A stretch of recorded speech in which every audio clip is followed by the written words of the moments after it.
God damn it. What's up, Trash Talkers? Here at Veteran Trash Talk, we actually vet our sponsors. We don't just take their money and run like a butter bar lieutenant lost on the land nav course. Are you finally ready to plant your flag and claim your territory? Maybe it's time to use that VA loan to buy a home. Or hell, maybe you're looking to refinance and put some extra cash in your pocket for more questionable life decisions. Either way, the Veterans Mortgage Source, powered by Canopy Mortgage, has your six. Look, buying a home or refinancing can feel like getting overrun on a bad op. Chaotic, confusing, and full of obstacles that make no damn sense. That's where Corey and his team come in. They're like the QRF of home loans, ready to pull you out of the chaos and guide you to the best program for you. And trust me, they'll answer all your questions. Yeah, even the dumb ones. Whether you're a salty vet or fresh out of barracks still trying to figure out where your TA-50 went. Great service, solid rates, and a team that actually understands the military life. That's why all of us here at Veteran Trash Talk trust them to do right by every veteran in their family. Ready to lock it in? Give Corey a call or shoot him a text at 808-699-7874. That's 808-699-7874. Don't wait. Unless you like overpaying and getting treated like an FNG. The Veterans Mortgage Source is powered by Canopy Mortgage, LLC. All loans are subject to credit and property approval.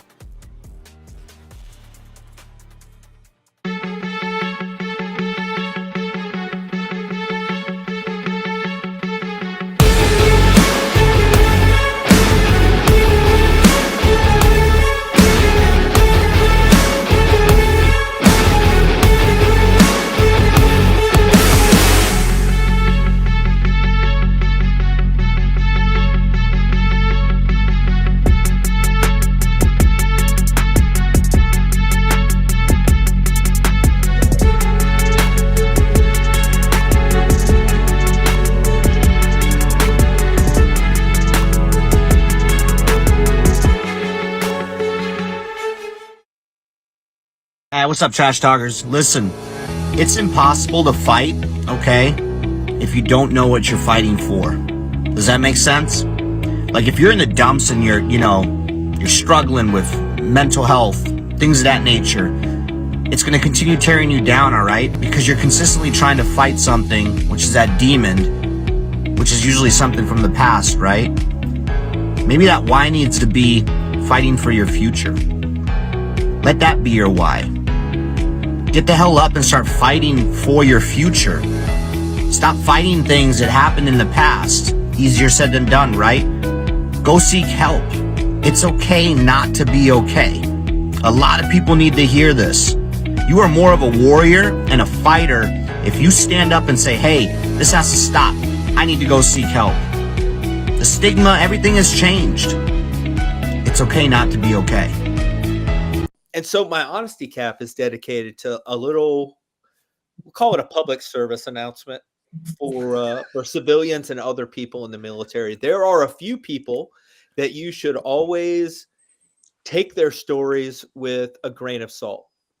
Vegans, CrossFitters, and special operations guys that tell you that they were special operations without being prompted. The first thing they say is, yeah, I used to be soft. Right.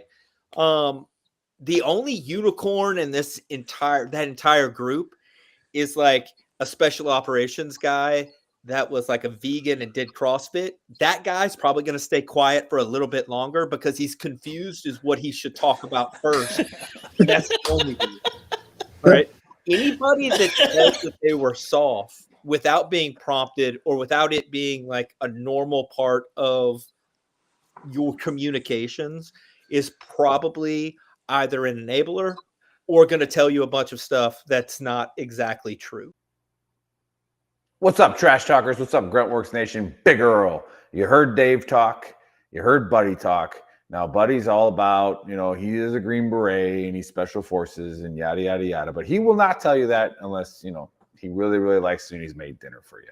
However, what Veteran Trash Talk does is we bring a lot of light to the veteran community, the first responder community. We promote that what we're doing well, all right, whether we're running for office, we started a business, nonprofit, all those things.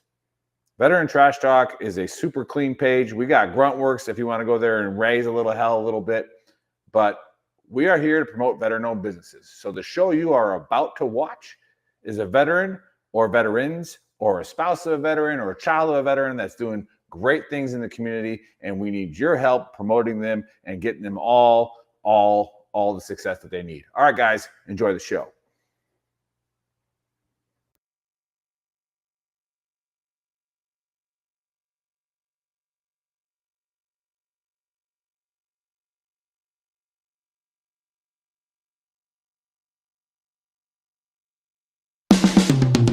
This is the Veteran Trash Talk Hour, hosted by Nick, Dave, and Buddy. Real warriors making fun of other real warriors.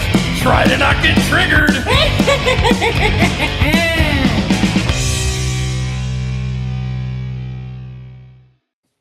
What's up, Trash Talkers? What is up, Gruntworks Nation? Welcome to Season 3, Episode 6 of the Trash Talk Hour. Special guest today is Army veteran and author John Flatt. We'll be discussing his book, Smoke 'em If You Got 'em. And joining me as usual are the Big Earl and Buddy. Happy Sunday. Hey, how did you know he was an Army veteran? Because it says it in his book. Oh, okay. Just wondering. Just wondering. Yeah. Like, if, You should read the book, and it would tell you he spent time in the National Guard. Yeah. Army National Guard. Yeah. And then if you, if you like read your emails, like you might be able to find some stuff, what's going on and pictures and more background. I'm just kind of throwing that out there to nobody in particular, who obviously fell asleep, forgot what day it was, what time it was. I honestly did forget what day it was, though. It's you. It's you. That is, I did Oh, forget that today was Saturday. you got what I was putting down. I was cleaning, actually. A little cleanup, a little housekeeping. Yeah. I mean, you don't want to make Quinn clean up because he's an athlete. He needs to. He has to clean the upstairs. He's got like NIL money at this point. That's And, right. Yeah, pay him. You make him wear Buddy on his clothing. Like I Yeah, sponsor you. I should. The fucking dad's apparel line. Yeah. I mean, I like it your is shirts. apparel. I pay for everything. Yeah. And Yeah. We all do. we all do. I love that. It's like, hey, do you get free shit? I'm like, I pay for my shirt, bro. Yeah, you Like, can't take that away from me. It's mine. What did you pay for it? I didn't. I think I paid for it. I'm letting you lease it. Yeah. I had one of those moments actually recently too. No discount either. Yeah, Yeah. I had one of those moments recently too, where it's like, I'm throwing all this weight. No, you're not. Like, you didn't pay for that. Like, in the temper tantrum. Like, no, you're gonna be nice to those things because I bought. Yeah, my absolute favorite one, to be honest with you, is I'm not a big fan of locked doors, and locking a door in my house is like I got paid a lot of money for a long time to open doors forcibly. Yeah. You think this hollow core inside door with a little bitty lock on it's gonna keep me out? Come on. You're also paying to fix it. So Yeah. Yeah. You made me do this. There is some explosives in the house, right? You brought this evil out of me. I tried to bury this deep inside. yeah, I can enter and clear that room before you can even get out of the bed you're laying in on your phone. Trust me. Yeah. Mm. Shit. Anyway, yeah. Anywho, Yeah, so I didn't come up with a conspiracy again because there's a lot going on and Nick's got a good honesty cap and stuff. And so we can just do like open discussion. Everybody can like talk about it or add to if they want to. But the entire week we had the Epstein stuff going on, the congressional. All right, that was pretty intense. If you guys watched any of it, but it's not really in the news at all. They're not really showing too much of it right now. We had the situation with Jimmy Kimmel. All right, so you guys can give your take on that if he should have been, fired or if it was the White House that did it, right? Or if it was just a news channel, you think ABC is listening to the White House? Yeah. Dude, we're gonna get to it. Candace Owens and Yeah, Tucker let's get to it, Carlson are all buddy. talking about. Fuck. Just wait, I got more. Well, I Candace feel Owens like I'm and Tucker talking to my Carlson- wife right now. You're just listing a bunch of things, and then we're gonna have I'm to go listening. back I'm through and like opening. pull the No, Rolodex. you don't have to. If you would have Yeah. heard me speak and you would have listened to me maybe you need to wake up, buddy. Drink we some picking coffee. one? You're already late to the show. Like, Maybe you just named- slap you yourself. named 4 different things. Are we picking one and then And talk about it, or are we just gonna talk Normally about we're teaming up. Normally we're teaming up on Dave, but you're sloppy today, buddy. Jesus? Well, I feel Yeah, like yeah. this. Yeah. Okay. So we got Candace Owens, we got the Epstein things, we got whatever. You can talk about whatever you want. Free speech under attack, supposedly. there's just a lot going on. That's how I opened it up with. All right. That's what I opened it up with. So we can hit on really anything that we want to hit on.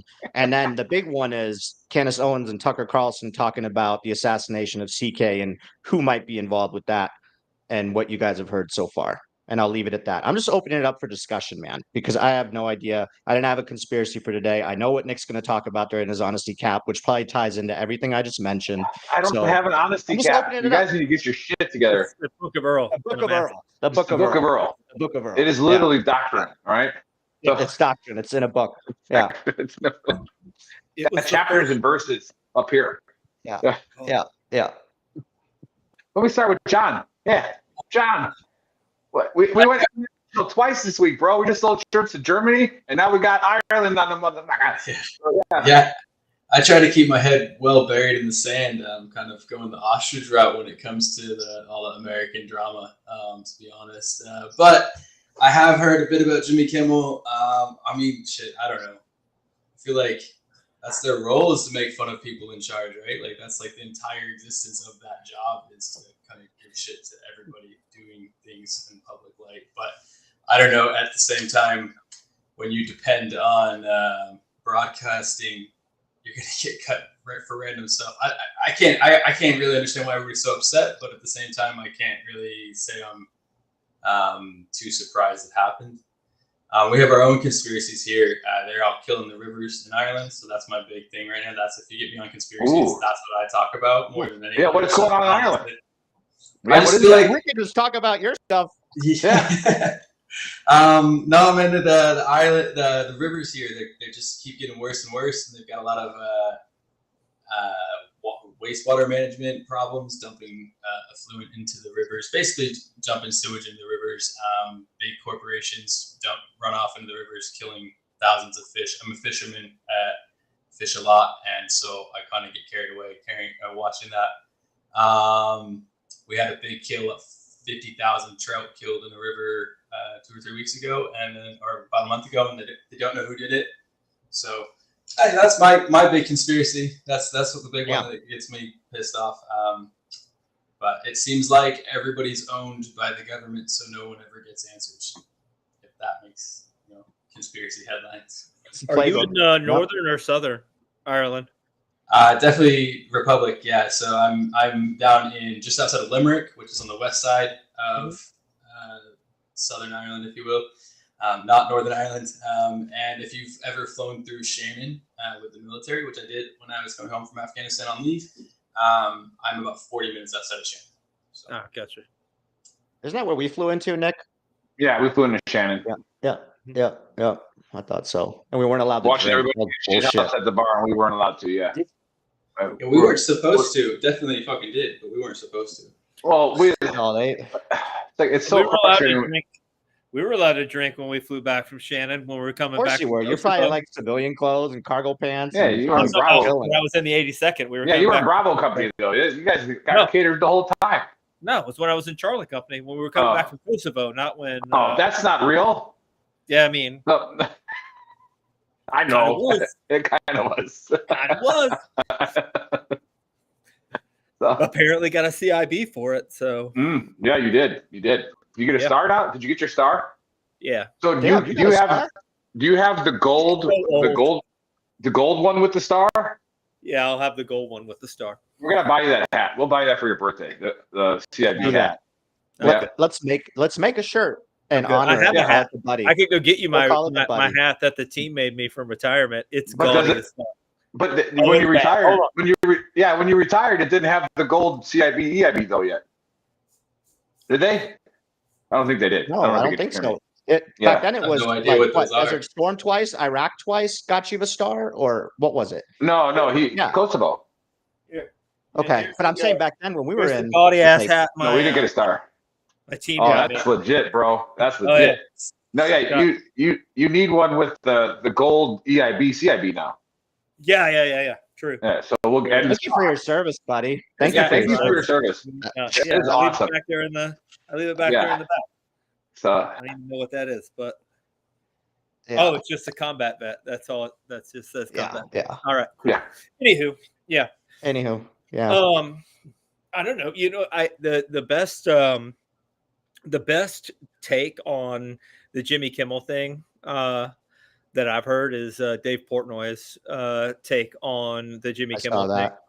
Barstool Sports guy. Yeah. Yep, because he talked about cancel culture is a bad thing, but cancel culture, like he defined it as like going back in somebody's life and just trying to figure out something that they've said at any point that upset you, and you just don't like the person, and you're trying to get them canceled. But as far as Jimmy Kimmel is concerned, at the end of the day, you work for a company.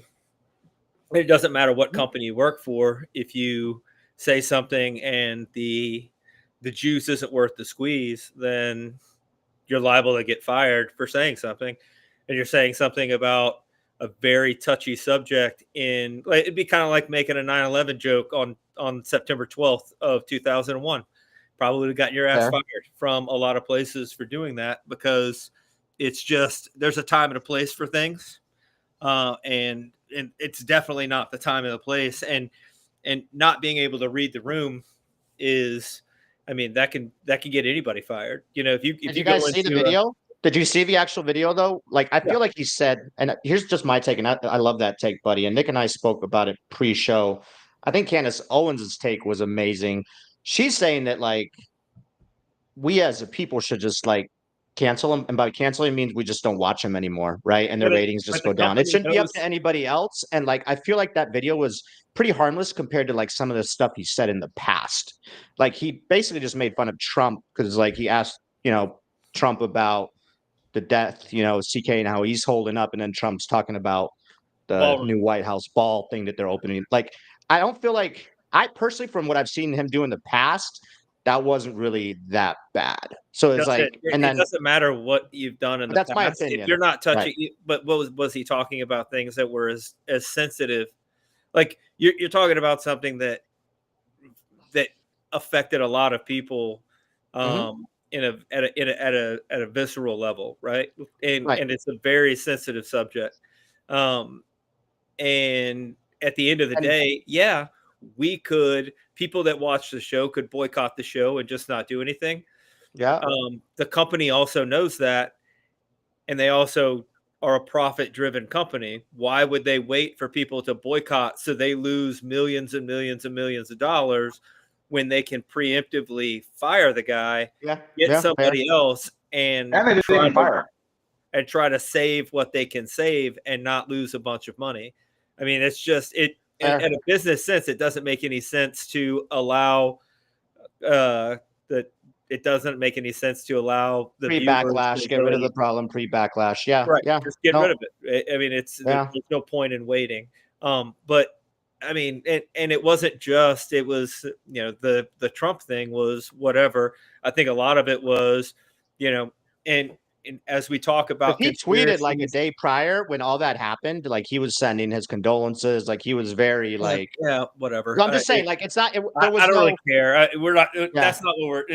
And to be fair, one of the other reasons that he got fired is that, he wasn't just the Trump thing. I think people would have overlooked the Trump thing. Probably should have just not touched the subject. If you don't have anything nice to say right after somebody dies, shut your fucking mouth. Like, just don't say anything. Yeah, that's fair.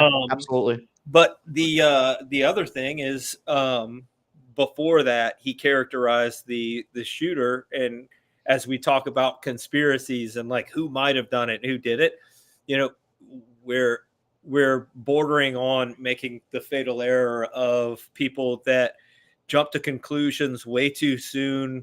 That was happening. Say all of it, and it's been all over the place. Like, just shut up and wait and figure out what actually happened. If he had waited another day, they released the text transcript between he and his roommate that clearly state that he wasn't some far right MAGA shooter. And at the end of the day, it doesn't really matter. It doesn't matter if he was left or right. It matters that somebody was killed for speaking their opinion. And it doesn't matter what side you're on. It's pretty black and white. You should be able to say, hey, if the person's just speaking, then, they have the right. 100,000% get behind that. Yeah. It's a sad time right now, honestly. Yeah, and we talk about it. Nick made a big post on it on Facebook, and a lot of true colors are coming out. A lot of people are showing their real, and again, we I'll can go all to have that our in differences on opinions. Go ahead. No, I was going to go into that in my book, Rural, after this about projecting, right? And a lot of people say it a lot, but I think this was one of the biggest projections of people that I've ever seen in my life. And again, it warrants it because I'll get into that later. But I want to talk about the Kash Patel thing, right? And so where, again, we've already covered this on the show about why we think the Epstein files will never get released, ever.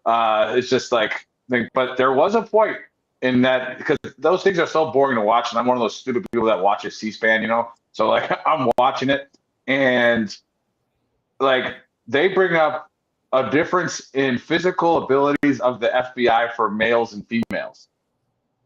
And Kash Patel, again, this one didn't get aired, but it was during the same thing. And he starts like, wait, so you're saying that there's a difference physically in males and females? And he's talking to the Hawaii senator, and he's like, the FBI has one standard. If you don't do the one standard, regardless of your sex, you're not in. Right? And so they were trying to attack his character that he didn't like women serving, yada yada yada.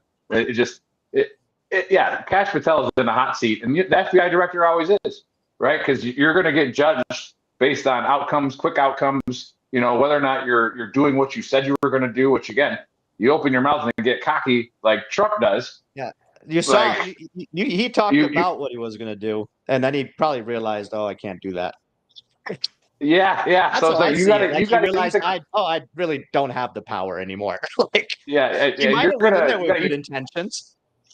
Yeah, you got to eat the crow now, man. That's what it is. Alive? Yeah, we're still alive. We're still alive. You got to eat the crow. We got a lot of viewers on X right now too, thanks to MBR Radio, man. You guys are awesome sharing us. And then like with Buddy, like Buddy just said, with this whole, I posted out on Facebook, like, we're talking about Disney. All right. Disney is worth $208 billion. You think they're listening to the White House? Like, you think that they're like, if the FCC threatens them, if Disney was in the right, or Jimmy was in the right, and again, this isn't saying that I agree with the FCC, because I'm more of a constitutionalist. I think the FCC is stupid. But like, they have a set of rules to use the government satellites to broadcast on the networks. They have a set of rules they have to follow. So if they were in the right, they have literally buildings full of fucking lawyers, and they would tell the FCC to go pound sand. Yeah. But they're just like, we're just getting away from this. Jimmy Kimmel's ratings have been dropping. We have a reason to suspend him. And they didn't fire him. They suspended him. Mm-hmm. And again, we're talking about Disney, who you have the actress that came out against the COVID vaccine on one of the most popular shows on Disney, The Mandalorian. They axed her. Yeah. This is the way. Yeah. Right? Yeah. Right? They did. And they did. Then the people on the right are like, oh my God, we got to ban Mandalorian. No, I'm going to keep watching it. The show's fucking awesome. Right? So I'm going to keep watching it. And then people forget, one of my favorite sports, just podcasters, is Stephen A. Smith. Like, I love how just like his attitude, how he talks. Why did you say it like that? That was a weird emphasis on Stephen A. Smith. You're just like, Stephen A. Smith. Like, I like him. He gets me excited, right? So Stephen A. Smith. Yeah. He said, "Hey, Smith." Hey, Smith.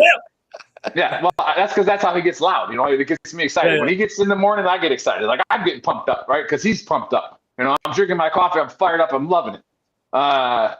But he, years ago, said black people should probably look into voting a different way for once in their life, right?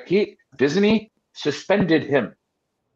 He had to come back and apologize, and he did, right? Like that. That's like that. We're talking about Disney here, and for the first time in, like, now I'm gonna go with you, Dave, on the CERN, right? With the world flipping us access, the aliens have screwed us up and flipped us over.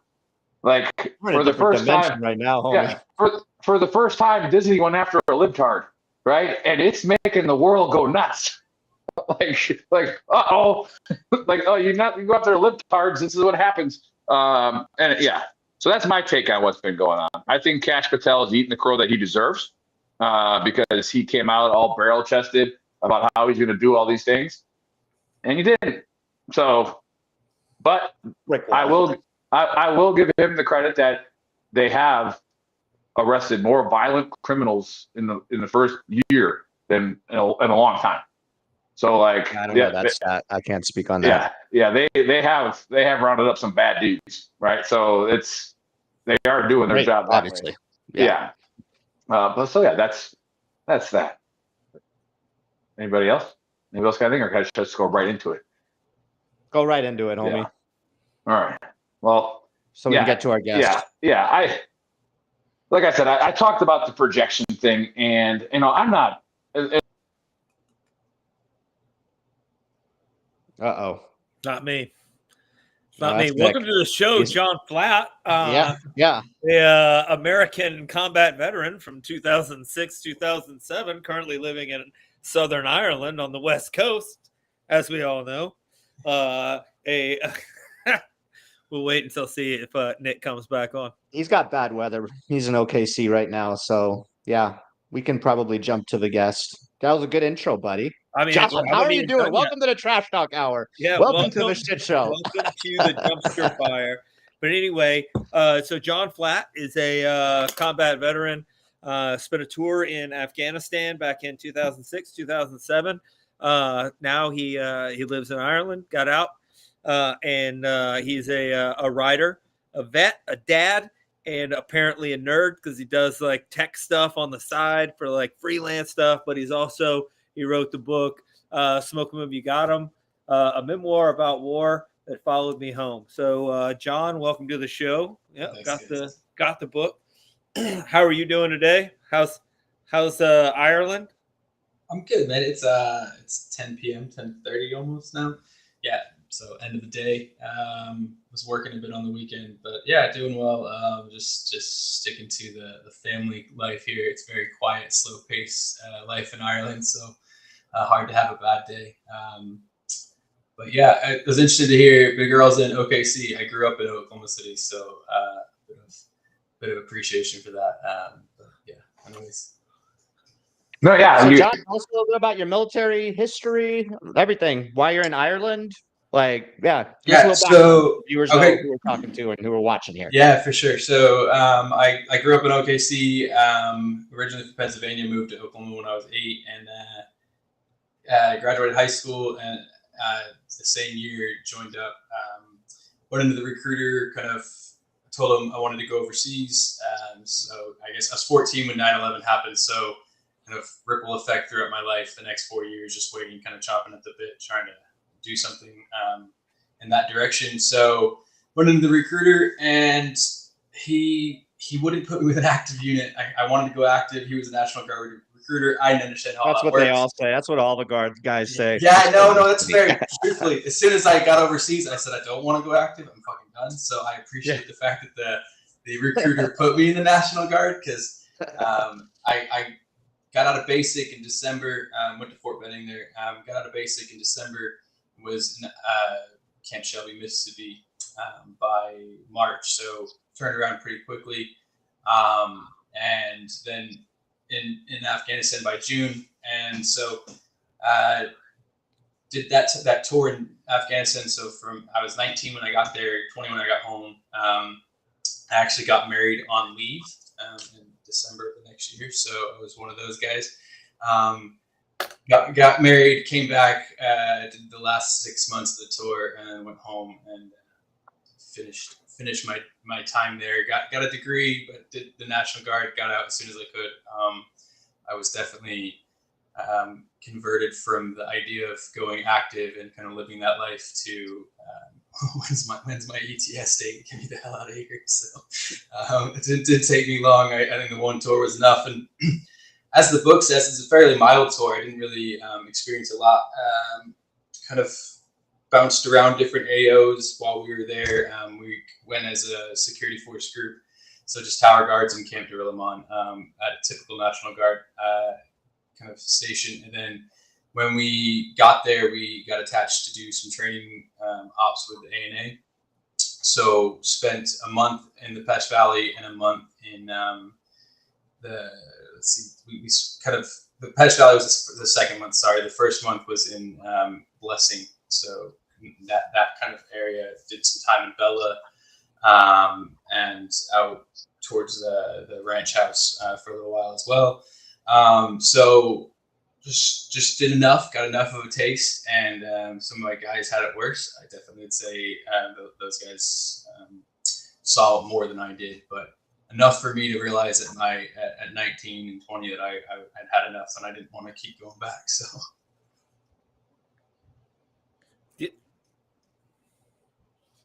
So I don't know what else to say. So I'm rambling now. No. That's what we do anyway. If you haven't noticed, is that we kind of ramble on.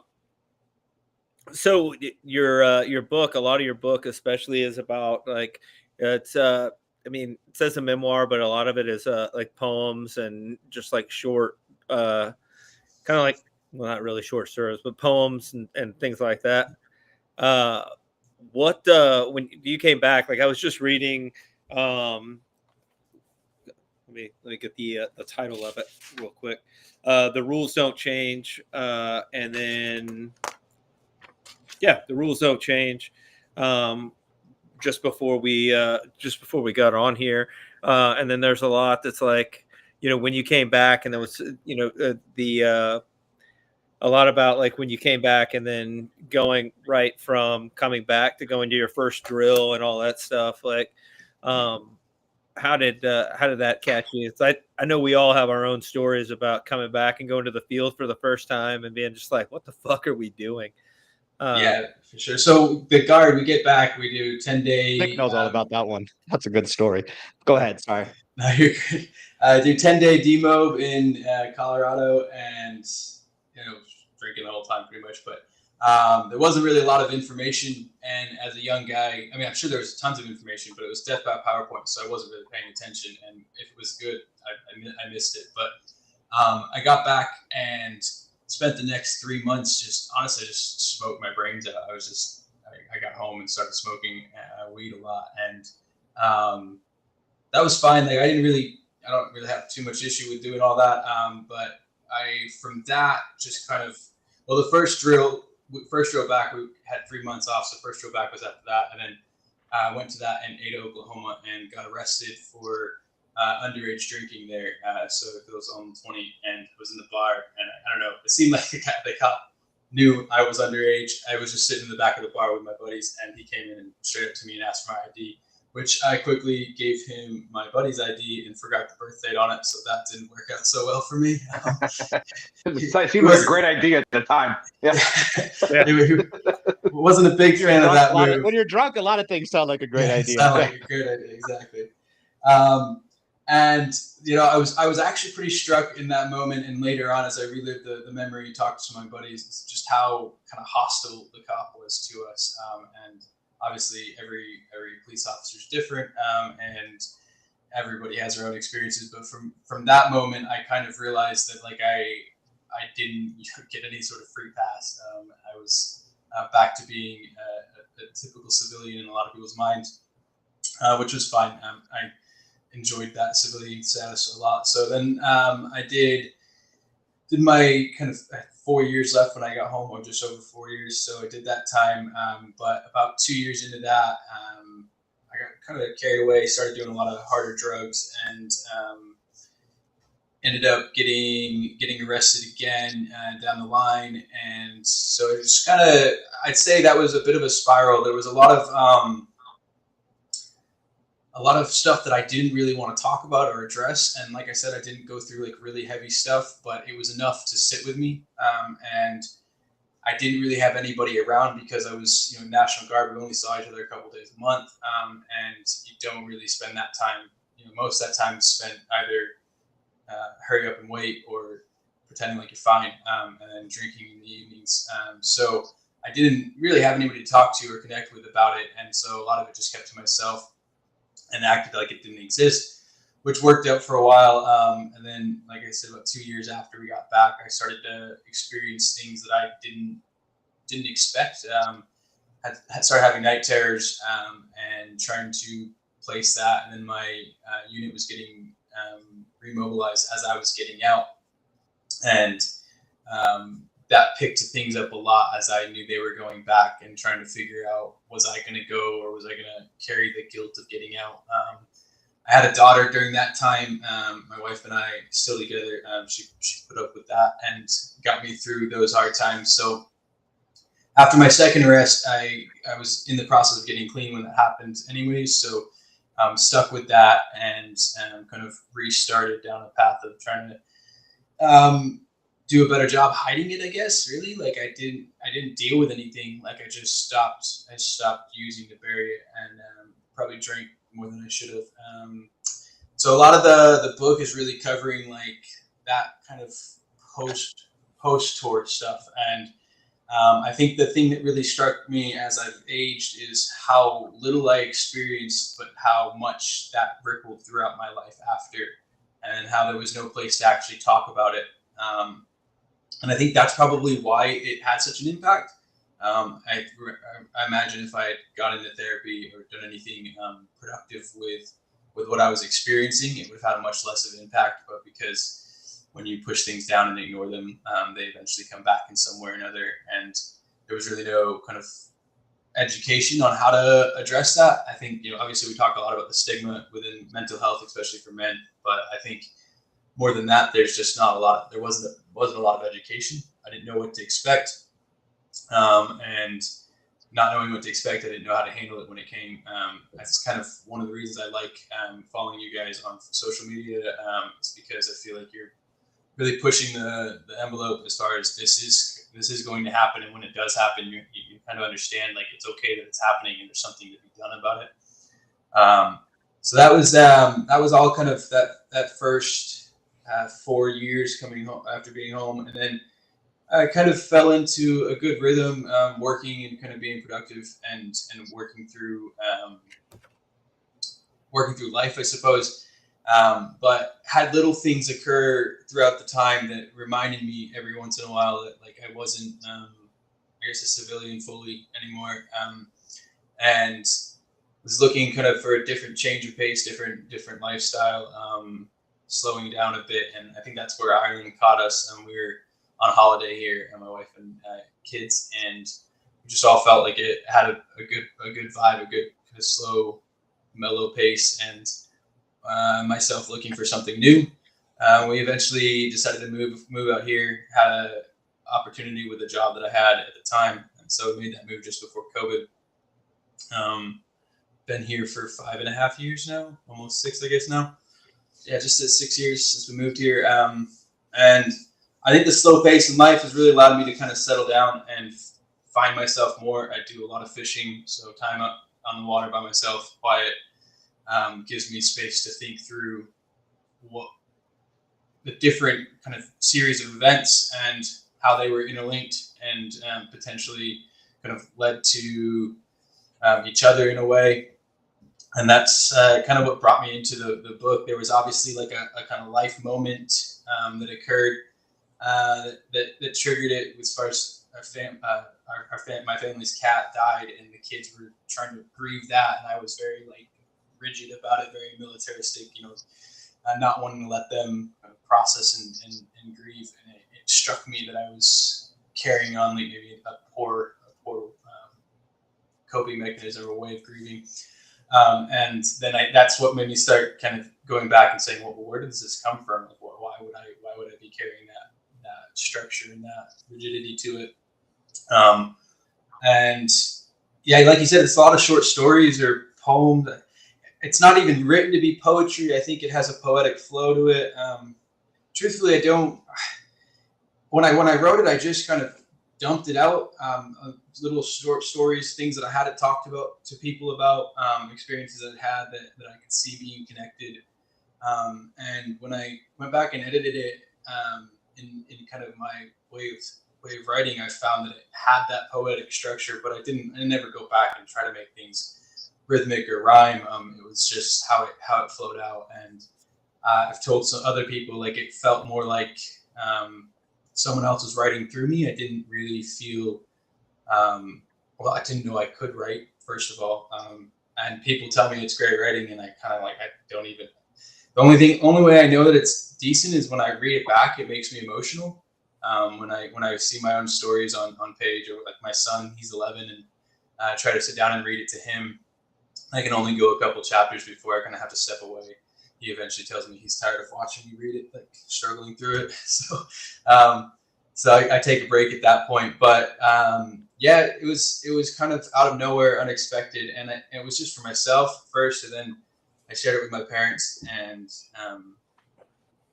just wanted them. My parents were first. I wanted them to see kind of what they hadn't seen. I knew it would matter to them because I had to talk to them, and a lot of people, I'd say, including them, didn't really know how to ask questions. Didn't know what questions to ask, and I think when you're dealing with someone, you don't know what you're going to stir up or whatever. So I shared it with them, and then my brothers and a close friend, and they all kind of were like, man, this really helped me understand you a bit more, and that helped me fill me in on some of the things we witnessed. So from there, it just turned into, should I put it out there? And I published it on Amazon with the intent to get an author's copy. You have to go through the publishing process to get the author's copy. And I kept telling myself I'd put it up and get the author's copy. So I had a printed copy in my hand, and then I would take it down. And after I got it up, I just said, no, I'll just leave it up there. Like, worst case scenario, like, people hate it and they give me shit for it. I'm used to that. I'm the youngest of 4. And as most of us, I served as a private. So I know how to handle a bit of shit. So I figured if people didn't like it, that would be the worst that happened. And so I just left it out there, and eventually kind of got the nerve to start contacting people to try to get on podcasts and stuff. But, No, not yeah. You definitely did, Yeah.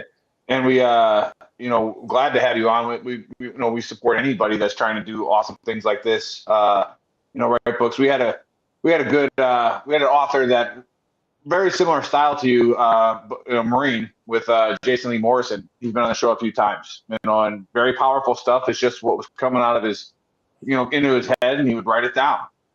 And, it helped him deal with, the demons he was carrying. And, I talk to him regularly now, and he's still dealing with a lot of those demons. But I do have the link. The link is in the chat on X and everything. So I would really appreciate it if you guys follow and watching. Like I said, a lot of people on X watching. So go buy his book. I don't know if you talked about it. I'm glad that my computer froze and I lost the internet, because I jumped out of my chair when that lightning strike happened. That you guys have been making fun of me for. So perfect that the camera stopped, froze, and the internet went out. But so if I cut out again, I'm sorry.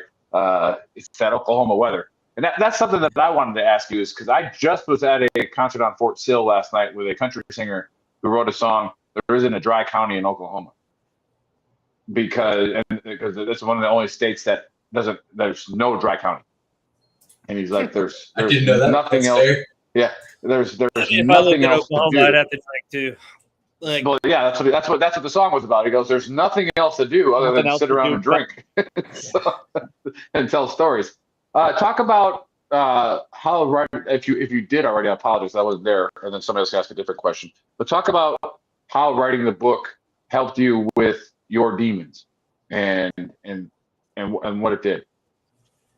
Yeah, I think a lot of it was just being able to see the actual progression of it all, and understand that, like, these things that I kind of blame myself for. So, like, for example, like, my wife can pick up that my intensity levels are rising quickly, and she'd start shielding the kids from me, and I'd see that happening and get really frustrated. But then I'd be really hard on myself because I figured she's got a good reason for it. So starting to understand that, the hypervigilance, or these different layers, or the criminal behavior, the drug habits, that those were directly, maybe I wouldn't blame it. Like, life is full of choices. I made a lot of bad choices, and I'm aware of that. And I don't, like, the book isn't to try to cover my ass there in any way. But it helped me kind of understand there was a bit of explanation. And in doing that, I think, like you said, the demons of it all kind of started to stand out to me as, maybe a bit of like not my fault fully. Like I don't want to. Again, I'm not trying to cover my ass on this. I accept the choices I made, but we all have to process things, and in doing that, you also have to get past them and forgive yourself and move on and accept your mistakes and learn from them and see that they were in the past. And I think that really helped me kind of see that in front of me. It helped me in a way working with the kids and understanding that sometimes, especially with my son, he's at that kind of pivotal age where he's learning, going from boyhood into manhood, and trying to explain to him that, you know, emotions and mental health are valuable things to focus on, and that you have to be willing to cry. And even, you know, times where I wouldn't typically let him cry or work through things, now I'm able to look at him and say, you know, like, I'm not afraid of this. Like, go ahead, let it out. Like, be angry, be upset, deal with it. Like, we're here together to work through it. So I think just a lot of areas where I maybe didn't have these skills to help myself process. I in the writing of it, was able to learn some of those skills and start practicing more. I think when I was really just started writing just the stories for myself, I wrote pretty much this whole thing on my phone. I don't know, some people don't love that, but I type on my phone fast. And I actually type quite quickly, but it's just the most convenient thing. I can do it anywhere. And so I sat on my phone and I would just sit there kind of writing it out in the notes and go back and read through it and kind of see it differently for the first time, like understand the stories, individual stories, and as what they are, not necessarily as like self-blame or self-doubt or things like that. And I think that I think that's probably the biggest thing, is just actually acknowledging them for what they are, and then moving on from it. Being able to say that's. I think that's exactly what it is. You're acknowledging the issue, and you know, you see that there was a problem, right? And then speaking it and talking to somebody about it, or putting it on paper and voicing it that way, that's acknowledgement, right? And then letting that out as a form of therapy. So I think that's a really good take, and we've gotten that a lot from a lot of the authors that have come on. And Nick always asks that question, like, you know, was this a form of therapy? And I'd say 100% of all of them said it was always a form of therapy, writing that book and putting their feelings on paper, and then, you know, describing the situations and what they went through. Yeah, that's a really you good take. mentioned it a couple I didn't mean times, to interrupt you, buddy. while you were talking, like it's not an excuse for your bad behavior, and like understanding. And I think it's hard to kind of put two and two together and realize that, like, reflection on what you did and why you did it doesn't excuse it, but it does make you understand what happened, and so that you don't repeat doing the same thing over again. And then, you know, another thing that kind of struck me while you were talking, and I don't think I've ever thought about this before. I mean, you know, Nick and Dave and I are all active duty, and of course, like when we came across National Guard guys, we'd give them shit for being weekend warriors. This, that, I know what you're about to say, buddy. That's we have a great shirt. We have a great shirt for that. Yeah. But really, the thing that we don't think about, and I probably never thought about until this podcast, is the fact that when you come back from the States, like when we redeploy, we're all in the same place. All together. Yeah, we come back, we get a week or two of leave, and then we come back, and all the same guys are there. And when we go through things, we're going through things kind of simultaneously. And we get to talk about, you know, how things are going and what's going and what's working and not working. And you don't really have that. You don't really have that in the National Guard. You guys, you know, you only see each other one weekend a month, or if that. And if you don't do drill again for 3 months after you get back, there's 3 months where you're just sitting there trying to like deal with things on your own. And like you said, when you come back and do the redeployment, and we all do the same redeployment garbage with the PowerPoints. And I don't really know that there's another way to do it, but I know that the way that they do it isn't effective, because the whole time you're reintegration. Yeah, well, I mean, the whole time you're in there, you're talking to your buddy about what you're going to do later, and just wanting to get the fuck out of there because you just want to get back home and see your family. And like, you're not paying attention to it. You're just trying to, like, okay, this is the thing I have to do so I can go eat dinner with my family tonight. Like, I don't want to be here. I want to go hang out. I want to go out. I want to go not be on a camp locked down somewhere. I just want to like be free of it. And you're not really paying attention to it. So, I mean, a lot of that John, is it's understandable. Like, yeah. What is that? And to go off of what Buddy just said, because I was thinking the same thing earlier. What does that reintegration really look like for you guys? I know you briefly spoke about it. I might have missed it. Like 2 weeks and then you're off, and then it's just back to like regular drills 1 weekend a month, or does that reintegration take 30 days for you guys? And then you're like, what does that actually look like for you guys? It was 10 days for us. 10 Yeah. days. So same with us, and then we go on leave, right? And then, but we just come go back straight and we're all back. around each other again. Yeah. Yeah, just straight back Daily. 3 months. And I actually, it's something that sticks with me a lot when I talk to other vets. They talk about the bond. And like, obviously I was close to these guys, but very few of them and I are still in touch, or more now. This has actually reconnected me a lot with a lot of guys. Awesome. Yeah, like, and I was the young guy. I was actually the youngest guy in country, U.S. soldier in country when I got there. The command sergeant major stopped by our camp to tell me, so that was an exciting day for me. Exciting, probably the wrong word for it. A lot of do not say what not to say moments. Spent the whole day preparing, but yeah. So I was quite young, and it really, like, I think that stands with me a lot. I didn't know who I was at that stage of my life. I grew up quite religious and kind of to an extreme level. And so coming home, I've been exposed to a lot of kind of change of opinion and thoughts. And then it was just back to normal. Like, you didn't have anybody, you didn't see anybody that you had that time with, so one day you're in Afghanistan or Kuwait or whatever, then 2 weeks later, you're just back to the wind. You've got to figure out what to do. You're not going to get a job right away, but you need to get a job. And some people were employed prior, and they get to go back to their job because you were just a kid, right? You were just out of high school. Yeah. I didn't have anything, nothing lined up. I had a good bit of cash coming home, so I made sure to spend that as fast as possible. And the Dodge Charger. Yeah, the Hellcat. Yeah. With the I bought a 71 Stingray or a Corvette. Terrible fucking mistake. I think that was a good call. The repair bills on that thing were chronic. Like, I wasted a lot of money. Not on a 71 Stingray, I probably would have been happy about, even though it was so funny. And I got to hit on the car thing real quick, because you would see it all the time. Like, come back from deployment, and the whole parking lot is full of new cars. But then slowly but surely, the tow trucks would show up. Yeah. And the tires are off on some of the other cars. Yeah. Payment anymore. Yeah. The pavement on the rims either. Like, you got people's cars on blocks and shit. No, I actually said that. I was on Fort Bragg last month, and I had a civilian with me that wasn't in the military. And I kind of started chuckling to myself driving up to one of the units. And he's like, "What are you laughing about?" I go, "I don't see any nice cars." And I go, "This is telling you that we haven't had a war for a couple of years. These soldiers haven't come back and bought any cars. They all had shit cars and, driving." I'm like, poor soldiers again. Buddy knows what that feels like. I didn't. Oh, yeah. I got out of the Army and just deployed all the time, and I always had money. So I was when I first got nonstop.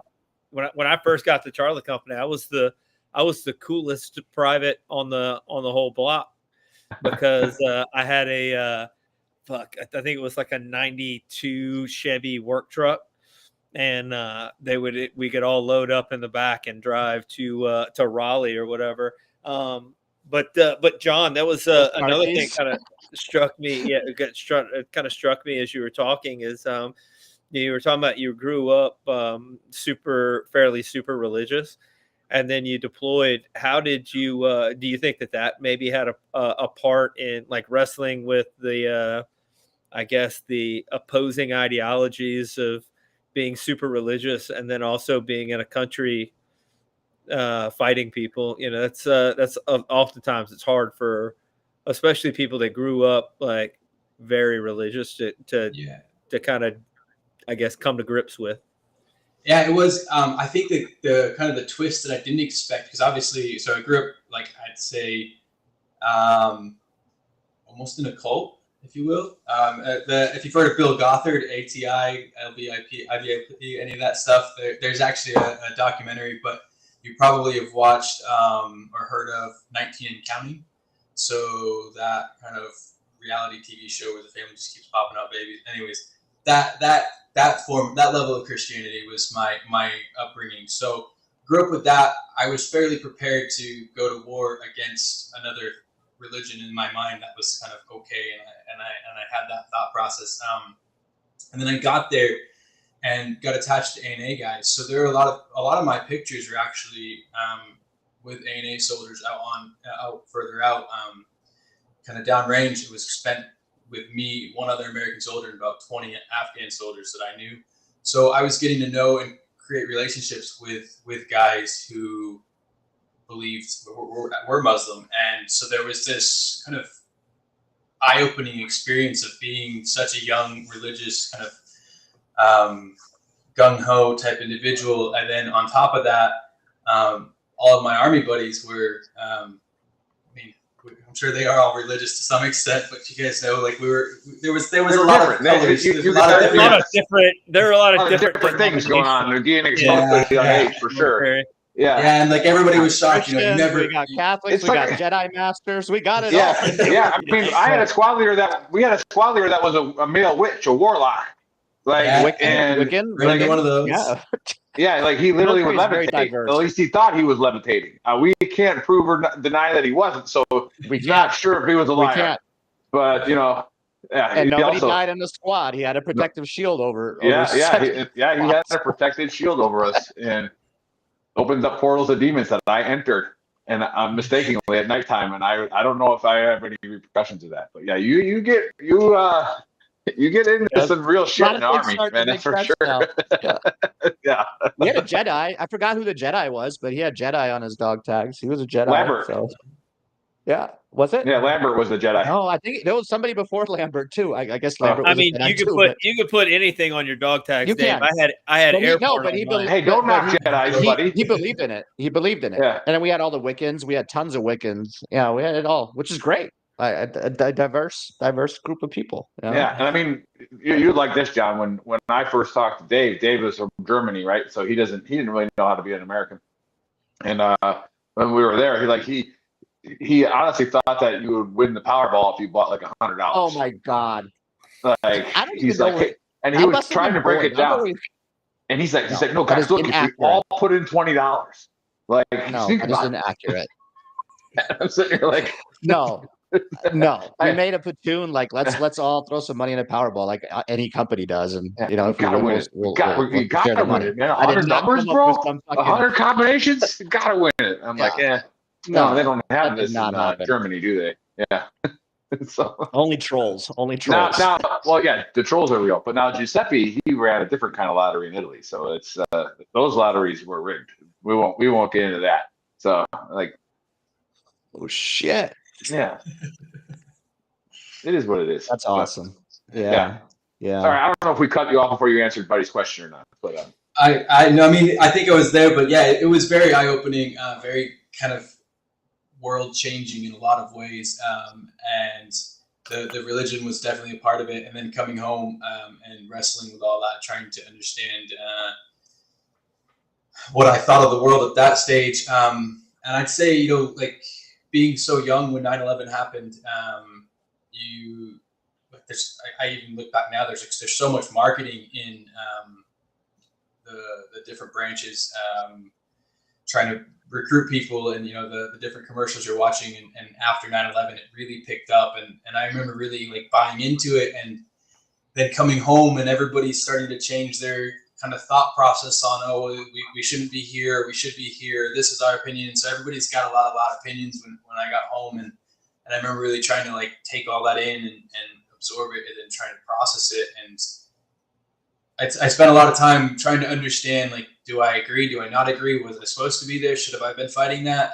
And at some point, and more recently actually, it struck me that like why I joined and whether it was right or wrong had nothing to do with like how I should look at it and the pride that I should have in the fact that I made this choice at a young age to prioritize other people over myself and say, this is what I'm going to do to bring better.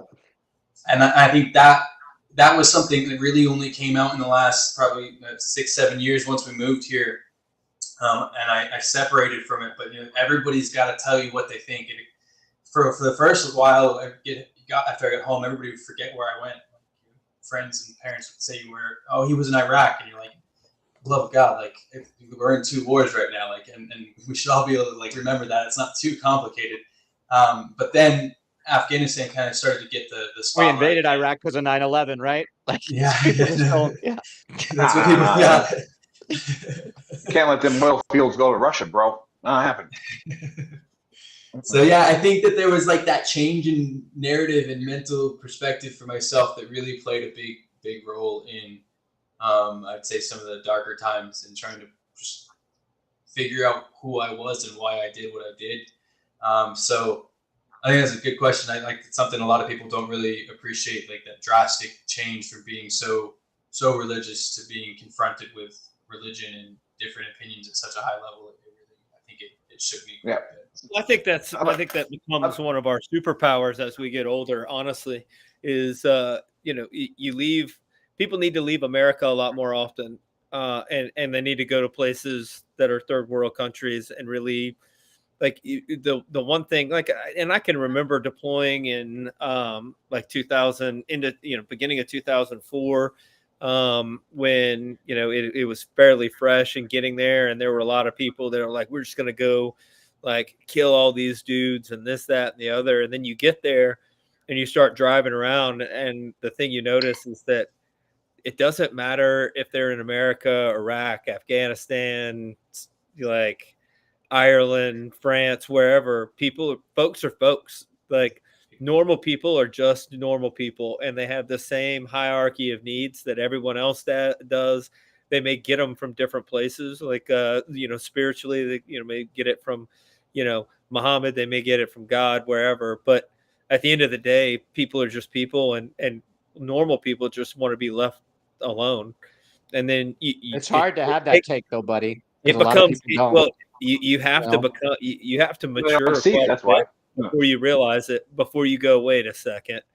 And then I think that helps you deal with why you were there and what you did there, is when you can look at yourself in the mirror and go, it doesn't matter who sent me or why I was there. I'm proud of what I did while I was there. I didn't do anything that, I didn't do anything illegal or immoral to me. You know what I mean? Like, if somebody shot at me, like, bitch, I'm gonna shoot back. Like, that's that's the game we're playing. You wanted it. I received. Now it's your turn. Like, and I might just be better than you. Yeah, Nick and I have had conversations about this multiple times, because it's like the human factor that comes into play. Like, we didn't see anything like crazy, like anything illegal, but just the way murder brigade treated others.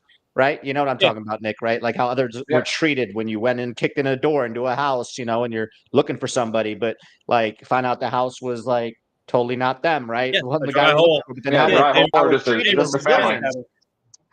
how we're treating them. Like, I don't know. And Nick both of us would always speak the fuck up, because that's what you're supposed to do as an NCO. But like, I saw some things and it was just like, that human factor is missing, that right? shit it's off. Like like, don't put your hands on that person like that. That takes emotional maturity. And you still talk to a lot of people. Like, I still talk to a lot of buddies that deployed, and some of them are still in that mindset. Like, and it's like, after experiencing all of that, like, how?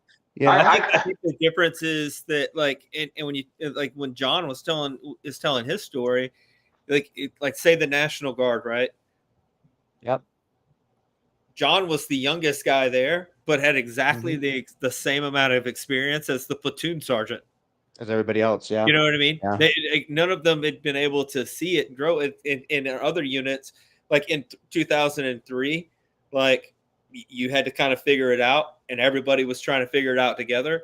But the longer we deployed, and the more you deployed, you had guys that were on their second, third, fourth, fifth, whatever deployment. And they could grab dudes up and be like, hey, look, they're high speed. Like, I got that you watched a lot of movies and you think you're going to kick in some doors and you're really going to like win the war all by yourself and, catch terrorists and, do all this other good stuff. But at the end of the day, these people are people and their kids are just kids. Leave them alone. You're going to make it worse. More enemies. They're going to blow your ass up next week. And and we've all got stories. Hell, I remember there was a guy, and he's a super good kid, really good kid. But he hung out with a lot of other kids when it was on his first deployment, and they got the idea that it would, it'd be fun to take candy in a slingshot and slingshot candy at kids. Yep. And it took one time of finding out that it happened, stopping the vehicle and telling him, look, dude, I can kick you out of the truck right now, take away your gun and your body armor, and see how awesome and badass you are. But at the end of the day, they're just kids, and they're just you're just being a dick. Like, don't be a dick.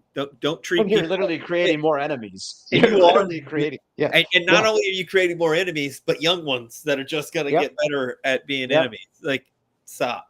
Just stop. Yeah, they always used to call me and Nick like Haji lovers and stuff, but we had all the connections. Like, we ate with them when the food. Oh, why'd you guys eat so well? They fed us, man. Yeah, celebrating, Ali's birthday and stuff like that. Learning some stuff about their traditions and yada yada yada. Nick and I were part of all of it, and people would be like, "You Haji lovers." I'm like, "Dude, we're keeping them close, man." And some of them later on found out they were on the other side. Yeah, they were on the terrorist watch list, and it's like, good thing they liked us, because if they were gonna green on blue somebody, it wasn't gonna be us. Right. So like they knew that we are other cultures and stuff. Yeah.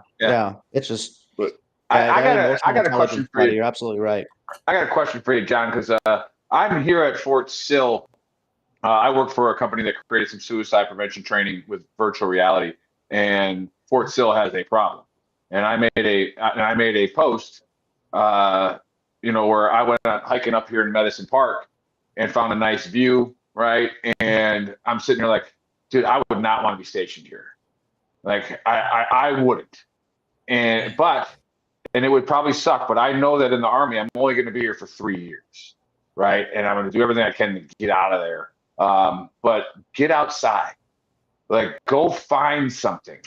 Don't sit and be miserable.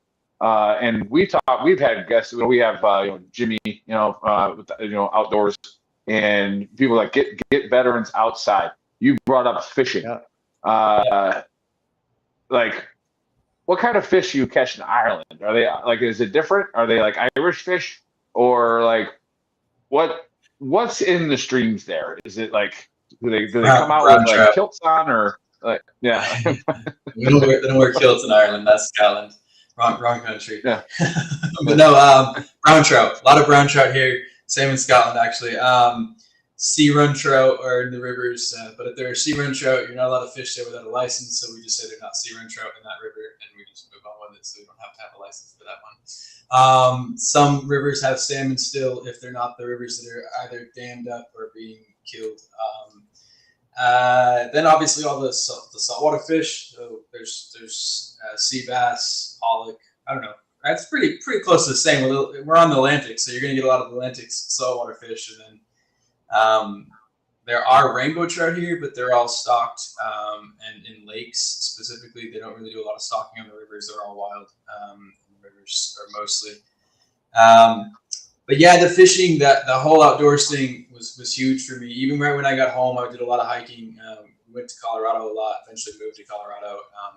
So did a lot of hiking on the Rockies there and fishing. My grandfather taught me to fish. Well, my parents too, but my grandfather and we were particularly close, and we fished a lot together. And I remember fishing once with him, and he was actually a missionary to Ecuador when I was a child, in my really youth and young years. And he fished a lot there. But I talked to one of his buddies, and we were out fishing one day, and he just said, "Your grandfather saved my life." And I was like, "How was that?" And he said, "He taught me to fish." And I was only probably 14 or 15, so I didn't really grasp the concept or the level of that. But after he passed, he was a Vietnam vet, so he died from Agent Orange complications 2 years after I got home. Around the time things kind of got rough for me, 3 years, somewhere in that time. But I kind of put down fishing and just kind of walked away a bit. I'd fish only when a certain, like if it was a specific brother and me met up, I'd go fishing then, or different things like that. But it was very rare. And my family and I moved to Puerto Rico. Actually, can't remember what year it was, but I can't even remember the years right now. But a few years after we moved to Colorado, we ended up in Puerto Rico, and I taught myself to fly fish while I was living there. and saltwater fly fishing at that. And that was the first time I really put myself alone fishing. And something changed in that time period. That was kind of the first time I was able to be alone and be quiet and be still, and kind of start processing. So I tell people a lot, like the thing that I suggest the most is find something outdoors, just start doing it, get outside, be in nature. There's something about that rhythm you can pick up, the pace of it all can settle in. And yeah, fishing's been a big one for me. And since I've been here, I've really picked it up even more. Last year was probably my biggest fishing year. And I'm not surprised this all came out the next year, because I spent so much time, any free time. I live 10 minutes from a river that I fish. So any free time I was on the water, and really just kind of, I don't know, I keep saying it, but got in touch with myself. That the pace of it all, the slow down and quiet really kind of impressed a lot on me. And so I started finding more about myself and asking deeper questions. And so, yeah, I think the outdoors is big. And I know Oklahoma is a weird one. I wouldn't want to be stationed in Fort Sill. I would never live in Oklahoma again. And I know anybody from Oklahoma that knows me or family and stuff that was watching this would think I'm crazy for ever having left in the first place. But for me, it's just not much to do. And yeah, you gotta go make yourself happy, right? Yeah, and then if you find out that you're not happy in multiple locations, then it's not the location. Like it's you're the common denominator. But yeah, you definitely got to go find it. I actually have to get boogie, and I have to go to the Buffalo Soldiers event tonight and go over Veteran Trash Talk. And thanks to all of your T-shirt buys, everybody watching and then watching the show, because we used most of the revenue from this to do really cool things, sponsor sports teams, do other stuff, and again, we were able to buy a plaque for the Buffalo Soldiers on Fort Sill to honor them out here, and get to go hold Geronimo's gun too. So that's fun. We're gonna go do that. But John, it was a pleasure talking to you, man. I'll turn it over to Buddy for the AAR. And go buy his book. The link's in the comments, nerds. Yeah. So AAR, pretty simple. You can have whatever thought you want, but if you represent a company, it's a pretty good chance if you speak out, especially during a company event or TV show, you might get fired. So don't do that. That's stupid. That's not common sense. You're not that important, and neither is your opinion. Anywho, lightning scares the shit out of the Big Earl. He has to go clean his pants now. Maybe a little bit of maybe some poop in there. Nobody knows. I got extra underwear. Don't worry. But then lastly, Smoke 'Em If You Got 'Em by John Flatt.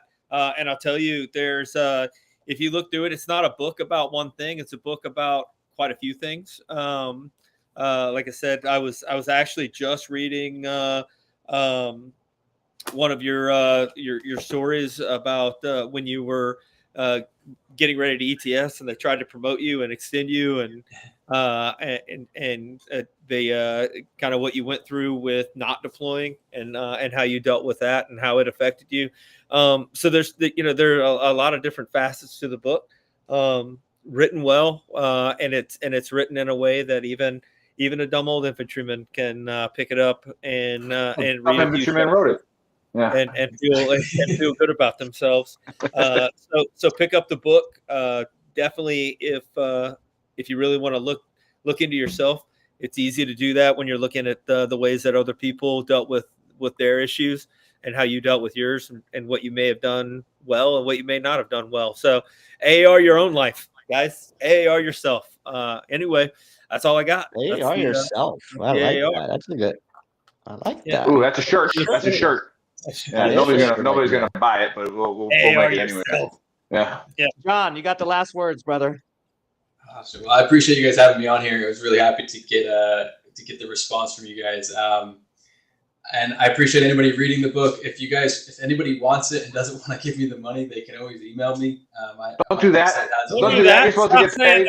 Not saying that. You're supposed to get paid. Fair. If you're a veteran, buy the book and pay full price and support people. Yeah, like the douchebag asking for a discount on Gruntworks today. I'm like, dude, we sell our shirts at the bare fucking minimum. Like, Yeah, don't be the stop it. douchebag You that make a goes to your $1 a friend's shirt. restaurant and then asks for a discount. They're your friend. Pay full price. Yep. 'cause Yeah, they're your actually pay friend, more. fucking Buy idiot. somebody else's dinner there. That way Yeah, they can be like, tip. oh, I I'll got come back here. Yeah. Yeah, You got 'em tip started like a now, John. boss. Stop Yeah. being an idiot. Yeah. I'll let you guys You speak know for what me on that happens, one. Sean? You see what happens, Sean? Yeah, you See, triggered us. see.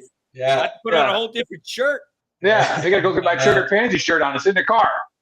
Throw it at people. So, I appreciate that though. I honestly, I want to get it into whoever's hands that needs it, can read it, anything like that. If there's something out of it they can get, it makes me happy to hear about. But yeah, it's been a pleasure to be on, and look forward to keeping up with you guys as the time goes. Awesome. Yeah, Thanks, man. Sean. Awesome Thanks for having you. sharing your story and your experiences and putting them into words and providing it to the world. So go buy the book if you're watching. All right. If you tune in late, go to VeteranTrashTalk.com. That is our website, which has the links to everything. Go check out shop.VeteranTrashTalk.com where you can buy our awesome merch. The one up here to quit being a triggered pansy. Good job, Chris. You put that up because Nick and Buddy were definitely getting triggered just now. Nick is wearing the FAFO, fuck around and find out. And then Buddy is wearing front towards the enemy, I think. Or no, the that is a beeper. good one. There we go. Oh, yeah. Yeah. TNT So, Mobile. awesome. TNT Mobile, baby. Talking about massage. Yeah. Let's go. Yeah. Get that service. Get that service. We'll catch you guys next Saturday. Faceman VTT out. Boom.